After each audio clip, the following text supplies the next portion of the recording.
Is it possible for an African man to travel across African countries without needing a visa and freely walk around African countries and do business without needing a visa or a permit? Just like a European man traveling across European nations without a visa. If you are a European citizen in the EU countries, you can travel across Europe without a visa. As a matter of fact, in some particular countries in Europe, you can stand and spread yourself around three European countries without border.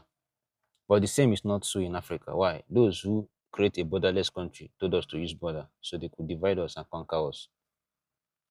One of the reasons why African leaders have been fought and conquered and defeated, majorly those who do good, not the kind of president you have here, those who do good to their citizens, like Thomas Sankara, Muammar Gaddafi, Sumra Michel, Kwame Nkrumah and co, is because they stood alone. Yes, they stood alone. If they if the African system had brought these leaders together and they have a mindset to liberate their people and they stood together, no one is going to conquer them. Yes, no one is going to conquer them. There are so many evil that has been done to this land and it needs liberation. But when we're talking about Pan-Africanism, liberation from Africa, we're not talking about some of our fathers or mothers whose brain has been corrupted. We're talking about this generation, but not for all. Because some people will not be liberated. They don't think they can be liberated. You see, there was a time the pound sterling was tied to gold. Now, the British were tied their currency to gold, yet they have no gold. There is no African currency anywhere in Africa that is tied to gold, yet we're the owners of gold. There is no African currency anywhere tied to diamond, yet we're the richest in diamond. There is a particular kind of system that has to be removed from Africa so we can move forward.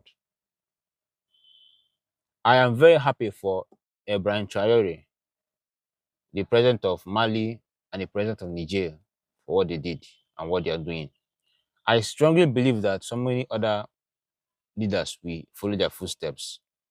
I don't know about Nigeria, my country, but I believe that so many other leaders will follow their footsteps and Africa will be liberated. But I'm quite disappointed. I'm very disappointed in South Africa. Even the presidents and the leaders of South Africa are not doing anything. Why? Because they don't want to upset their godfathers in overseas. Africa needs an emancipation. I don't know where it's coming from. I don't know it's going to happen, but I know it's going to come. But we don't need to stand alone again. We need to stand together, fight together, so it could be delivered. When a group of people come together, they are stronger. You can't break a bunch of broom, but you can break broom single, single, single. I remain the bringer of truth. I'm here so we could live, learn, grow, and develop. I sell automobiles, papers, and talk about cars. Hit me up, let's do business.